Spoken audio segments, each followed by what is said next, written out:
Here is your coffee. Oh, thank you, Shinu baby. Mama, अगं किड्या कुठे आहे? किड्या कशाला हवाय तुला?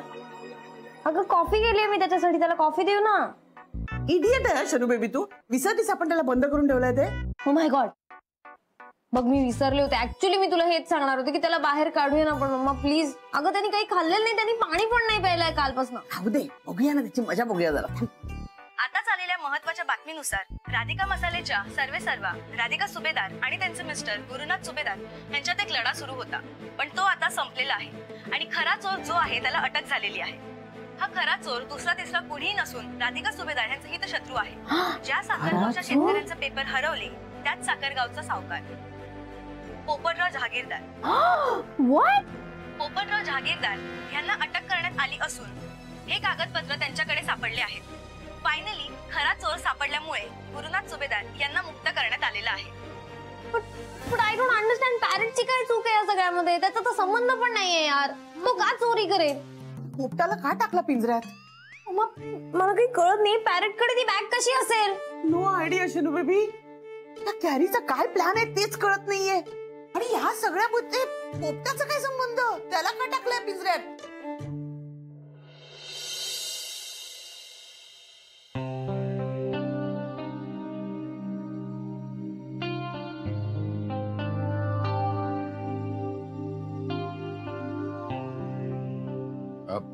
गुरुनाथ,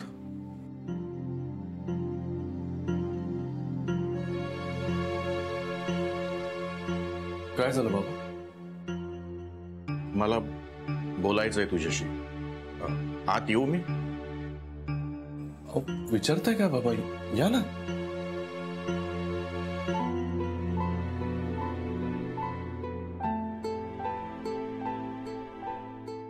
काय झालं? काय बोलायचं होतं? गुरुनाथ, मला माफी मागायची आहे. माफी? तुम्ही कसली माफी मागताय माझी? मीच तुमचा नालायक मुलगा आहे. नाही बाबा, नाही. आतापर्यंत मीच असं वागलोय ना की माफी मागायची वेळ दरवेळेला माझ्यावर येते. तुम्ही कसली माफी मागताय? मला माहित आहे गुरुनाथ, तू खूप चिडलायस. नाही चिडलोय बाबा मी. मुळात मला चिडण्याचा अधिकार आहे की नाही हेच मला माहिती नाहीये. बाबा मी अशा एका गर्तेत अडकलोय ना की तिथून काही बाहेर पडण्याचा परतीचा मार्गच मला दिसत नाहीये. त्यामुळे मी काही चिडलेलं नाही. तुम्ही उगीच मनाला लावून घेऊ नका. तुला परतीचा मार्ग जर शोधायचा असेल तर तो मार्ग तुला शोधावा लागेल.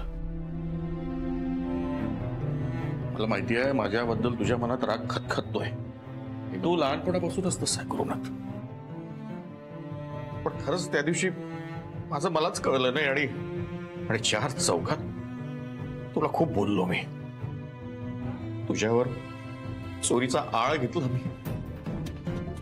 गुरुनाथ माफ कर मला. खरंच मनापासून माफी मागतोय मी तुझी. बाबा तुम्ही कसले हात जोडताय? प्लीज हे असं नका करू. आतापर्यंत मीच तुम्हाला एवढा त्रास दिलाय. तुम्ही काय माफी मागून हात जोडताय? खरं सांगायचं ना गुरुनाथ, आता कुठेतरी तुझं आणि आमचं नातं दुरावलं गेलं आहे. जसा तुझा आमच्यावर हक्क कमी झाला ना तसाच आमचा हक्क कमी झाला नाही. नाही बाबा, असं नाहीये. तुम्हाला आठवतंय शाळेत असताना माझ्या सगळ्या मित्रांनी एकदा सायकली पंक्चर केल्या होत्या. आठवतंय तुम्हाला? खूप मोठा इश्यू झाला होता. मुख्याध्यापकांनी सगळ्यांना शाळेमध्ये बोलवलं होतं. तुम्हालाही बोलवलं होतं. सगळ्यांसमोर मला काही न विचारता तुम्ही खूप मारलं होतं मला. आठवतंय? का आठवतं? खूप मारलं होतं मी तुला. आणि घरी येऊन सरिताला सांगितलं की ह्याला जेवायला देऊ नकोस. पण बाबा त्याच्यानंतर जेव्हा तुम्हाला कळलं की मी नव्हतो त्या मुलांमध्ये, तेव्हा तुम्हालाच वाईट वाटलं होतं की नाही? हा, किती मनाला लावून घेतलं तुम्ही. हा, स्वतः तुमच्या हाताने येऊन जेवायला घातलं, मला सर्कस बघायला घेऊन गेलात आणि मलाच नंतर म्हणालात की तू अजिबात मनात ठेवू नकोस. म्हणाला होतं की नाही? मला तेव्हा खूप गिल्ट आला होता रे. म्हटलं आपल्या मुलावर विश्वास नाही. आणि का नसावा? अगदी तसाच गिल्ट आताही आलाय. गुरुनाथ, तू आजवर खूप चुका केल्यास, मान्य आहे मला. तुझ्यावर चोरीचा आळ येऊ नये हीच त्याच्या मागची भावना, आणि म्हणून मी भीतीपोटी म्हण की चिडून म्हण तुला नाही नाही ते बोललो, हातही उघडला. बाबा, खरं सांगू का तुम्हाला, माझ्या मनात त्याही वेळेला काही नव्हतं, आजही नाहीये. तुम्ही वडील आहात माझे, तुमचा अधिकार आहे हो तेवढा. खूप बरं वाटलं गुरुनाथ हे ऐकून, खूप बरं वाटलं. तू या चोरीच्या आळातून मुक्त झाला. यापुढे ना तू कशातही अडकू नकोस, आणि सुनबाई देखील कशातही अडकायला नको, एवढीच त्या परमेश्वराजवळ माझी प्रार्थना आहे. बाकी काही नको. गुरुनाथ, मी तुला काही पुढे अधिक बोललो असेल ना, मला माफ कर बेटा, मनापासून माफी मागतो मी.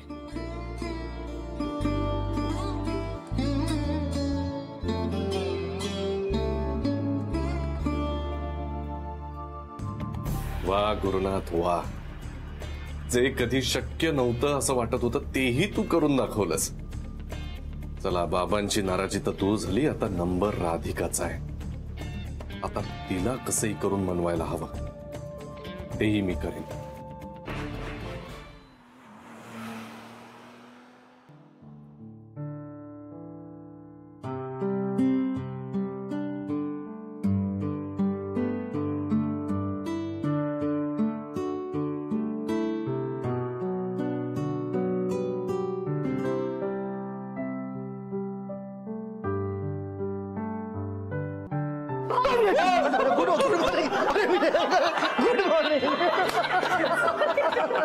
काय लहान मुलासारखं तुमचं, घाबरले ना मी.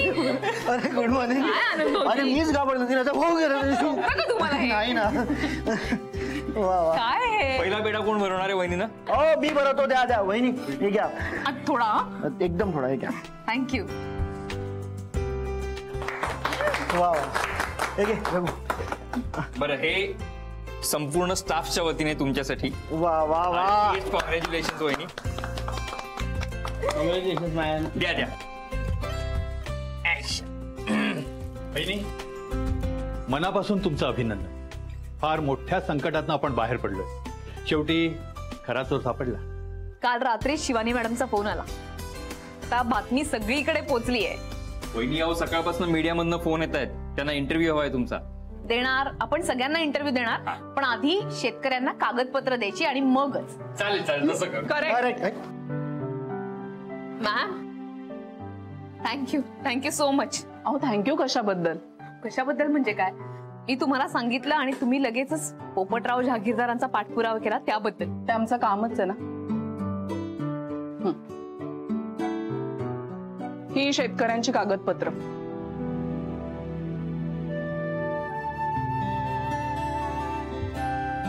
आणि या बॅगेत 2 करोड रुपये. सर, हे तुमच्या ताब्यात घ्या.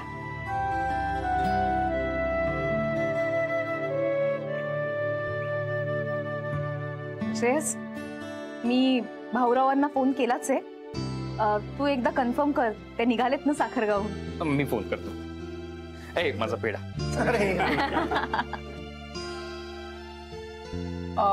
बाकी रक्कम कुठे ठेवली आहे हे अजून पोपटरावने आम्हाला सांगितलं नाहीये. अर्थात जास्त वेळ तो आमच्यापासून लपवून ठेवू शकत नाही, त्याला बोलावं तर लागेलच. मॅम, तुमच्यासारखे कर्तव्यदक्ष अधिकारी आहेत म्हणून आम्ही सगळेजण सुखानं जगू शकतो. Thank you for the compliment. And by the way, congratulations. Thank you. हो, कॉंग्रॅच्युलेशन तुम्हाला पण. मॅडमना पेढा द्या. आमचा या आनंदात तुमचा खूप मोठा वाटा आहे. Yes, thank you. द्या, सगळ्यांना द्या. सर या, तुम्ही पण चव्हाण घ्या. या. तुम्ही 2 घ्या. ओके देन, आम्ही येतो. Take care. Thank you so much. Thank you. Jenny, खरं सांगू, आता या क्षणी मला काय वाटतंय मी नाही सांगू शकत. बास आता. तुम्ही काय केलं नव्हतं आम्हाला माहिती होतं, इवन मॅमला पण माहित होतं, आणि आता चोर पकडला गेलाय ना. बहिणी, गुरु ते पोपटराव जहागीरदारला ताब्यात घेतलं आणि यांना लगेच सोडलं.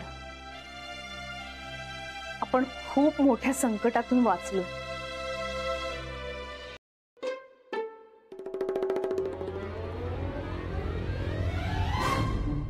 शनू बेबी कुठे जात होती? मम्मा मी केड्याला बघून येते ना एकदा प्लीज. No means no. अरे यार मम्मा तू त्याला किती वेळ असं बंद करून ठेवणार आहेस? त्याला असंच हवं. अरे काय केड्या लावलंयस ग? हा ते पॅरेटला बघ पोलिसांनी पिंजऱ्यात पकडून ठेवलंय ते.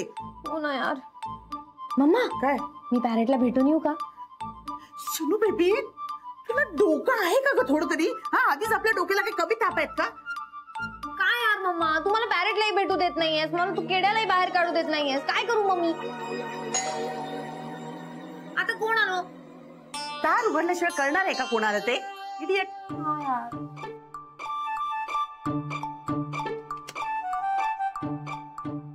केडी गॅरी तू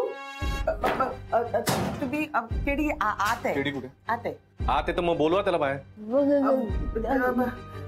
गॅरी पोलिसांनी सोडलं तुला? वाव ये! बस पोलिसांनी सोडलंय मला आणि तुम्ही काय प्रताप केलेत ना हेही माझ्या कानावर आले. ते म्हणजे ते लाज नाही वाटत तुम्हाला? त्या केडीला त्याच्याच घरात डांबून ठेवता तुम्ही. त्याला आत्ताच्या आत्ता सोडून इथे आण लवकर चला. नाही ठीक आहे तुम्ही काय आणता मीच बघतो काय. KD yes thank you so much. Hi congratulations congratulations. Thank you.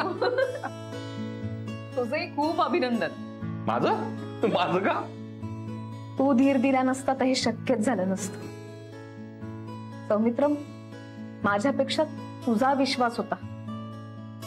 यांनी काही केलेलं नाहीये, हे गुन्हेगार नाहीत यावर. काय झालंय? 2 दिवसांपूर्वीचा तुझा चेहरा आठवला, पण आज परत तुझा आनंदी छान हसरा चेहरा बघून खूप बरं वाटलं राधा. खरंच खूप आनंद झाला मला. मी म्हणालो होतो ना राधा, हिम्मत सोडू नकोस. या संकटातून आपण बाहेर पडणार. आणि बघ तुझ्या शेतकऱ्यांचे पेपर सुद्धा मिळाले परत. हो आणि हे सगळं इतक्या पटकन झालं ना. इन्स्पेक्टर शिवानींनी बरोबर पोपटरावाला शोधून काढलं. आणि गुरु सोडले यांना. बरं झालं, कारण या वेळेला मला खात्री होती राधा की गुरुने काहीही केलेलं नसणार आहे. अथर्वची शपथ घातली तेव्हा खरं खरं बोलले. आधी सांगतच नव्हते. पण सौमित्र अजून मला कळत नाहीये की हे असं का केलं असेल. यांनी स्वतःवर का आळ घेतला असेल. सोड ना राधा, गुरुने असं का केलं असेल या प्रश्नाचा विचार करण्यात काही अर्थ नाही. त्याला तेव्हा तसं वाटलं म्हणून त्याने ते केलं. सोड ना. पण राधा मला आश्चर्य वेगळ्याच गोष्टीचं वाटतंय. म्हणजे पोपटराव असा सहज सापडणं, त्याच्या विरोधातले पुरावे असे पटापट सापडणं, हे इतकं सगळं सोपं कसं काय झालं अचानक? आणि 2च करोड कसे काय सापडले? बाकीचे 33 करोड कुठे सापडतील? तेही पैसे सापडतील. त्यांचा तपास सुरू आहे. आणि सौमित्र यावेळेला मी ठरवले, जर तसं नाही झालं तर राधिका मसालेकडून सर्व शेतकऱ्यांना मी 35 करोडची रक्कम देईन. नक्की दे. हळू हळू. मला काय लापट दिलं नाही. चालतं बस इथे. बस इथे बस. इथे बस. पाणी आणा लवकर त्याला. जा लवकर. मला माझ्याच घरात कुठून ठेवलं पेपर खाल्ले. नाही ठीक आहे. ऐक शांत हो. आता काही होणार नाही. 1 मिनिट. पाणी पी. का केलं असेल असं तुम्ही? का केलं ते? आम्ही ना शिक्षा दिली त्याला. कसली शिक्षा? तो आम्हाला तुझा प्लॅन सांगत नव्हता म्हणून आम्ही त्याला शिक्षा केली. हा म्हणून कोंडून ठेवला? मग काय करणार आम्ही? तूही आम्हाला काही सांगत नाही, तोही आम्हाला काही सांगत नाही. मग आम्हाला प्लॅन कसा करणार? अरे का सांगायचा प्लॅन पण? का सगळे प्लॅन सांगायचे तुम्हाला? कोण आहात? कोण तुम्ही? कोण आहात तुम्ही? एक लक्षात घ्या, माझ्या सगळ्या गेम मधले फक्त प्यादे आहात तुम्ही. प्यादे. तुम्हाला काय सगळे माझे प्लॅन सांगायचा मक्ता घेतलाय का मी? अच्छा म्हणजे हा केड्या तुला जवळचा आहे. हा माझ्या शनू बेबी पेक्षा. हं? हो आहे, केडी महत्वाचा आहे माझ्यासाठी, कारण तो कामं करतो माझी. तुम्ही काय केलं? दरवेळेला मी काही प्लॅन केला की त्याच्यामध्ये मोडता घालायचा. मी काहीतरी चांगला प्लॅन करायला गेलो ना की तुमच्यामुळे दरवेळेला माझा प्लॅन फिसकटतो. लाज नाही वाटत का हो तुम्हाला? या केड्याच्याच घरात राहता आणि त्यालाच असं वागवता तुम्ही. मला नाही राहायचं माझ्या घरात, मला घेऊन चल रे तू. नाही नाही केड्या, तू कुठेही जाणार नाहीयेस. हे तुझं घर आहे आणि तू इथे हक्कानं राहणार, कळलं ना? या घरात या तुला कशा वाईट वागवतात ना बघतोच मी. त्याला काय हवं नको ते सगळं बघायचं तुम्ही. काय खायला प्यायला सँडविच ज्यूस सगळं आणून द्यायचं, कळलं? हे त्याचं घर आहे. आणि एक गोष्ट लक्षात ठेवा, 33 करोड अजूनही माझ्या ताब्यात आहेत. आणि तुम्ही ज्याच्या जीवावर उड्या मारताय ना तो तुमचा पोपट 35 करोड चोरल्याच्या आरोपात आत आहे. जर परत असं वागलात ना तर तुम्हाला एक दमडी मिळणार नाही ना, याची काळजी घेईन मी. आणि तुम्हालाही आत टाकेन, कळलं? त्यामुळे यापुढे किड्याला कसलाही त्रास द्यायचा नाही. किड्या, त्यांनी काही त्रास दिला ना मला लगेच फोन कर, मी येतो लगेच. बघतोच यांच्याकडे. किड्याची काळजी घ्या माझ्या. किड्या नीट राहा, काही वाटलं तर मला फोन कर, कळलं? Thank you thank you. Bye bye. Shreyas, तू भाऊरावांना फोन केलायस ना? हो, मी केला फोन. इनफॅक्ट फोन केला तेव्हा ते निघाले होते इकडे यायला. बरं झालं.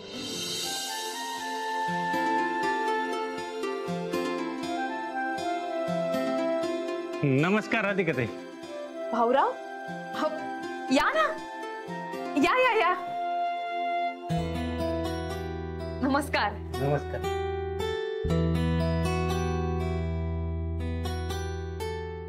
ताई, खर तर साखरगावच्या वतीने मी तुमची माफी मागतो.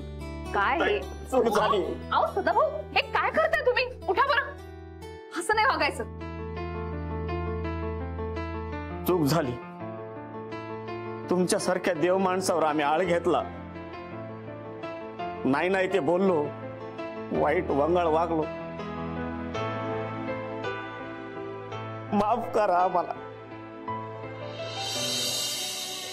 ठीक आहे, तेव्हा परिस्थितीच तशी होती. आता असं कोण कुणावरती विश्वास ठेवतं? खरंय ते पाहिलं ना. अहो, आपल्या सगळ्या चांगल्या कामामध्ये हा पोपटराव आहे ना खोडा घालतो. अहो, त्याला चांगलं बघवतच नाही गावाचं. सावकार येतो गावाचा, पण ताई लय टुकार माणूस येतो. नाही नाही, त्या पोपटरावला ना चांगली जास्तीची शिक्षा झाली पाहिजे. पोपटराव गावचा माणूस असं नाही, गावच्या जीवावर उठला आणि तुमच्याविषयी नको नको ते बोलत होता आणि आम्ही त्याच्या नादी लागलो. फार चुकी झाली, फार चुकी झाली. वाटलं नव्हतं आमच्याच गावचा माणूस एवढा गद्दार निघल म्हणून. तुम्ही आमच्या भल्याचा विचार केला आणि आम्ही इथे येऊन तुमची ऑफिसची तोडफोड केली. हो, पण झालं ना, आता सोडून द्या. हे पाप, आता ठरलंय ना नव्याने सुरुवात करायची. बरोबर आहे. आणि जर काही प्रॉब्लेम झाले तर आपण मिळून फेस करूया. काय म्हणताय भाऊराव? वय साहेब, आम्ही सगळे गावकरी तुमच्या सोबत आहे साहेब. काय रे? हो सर,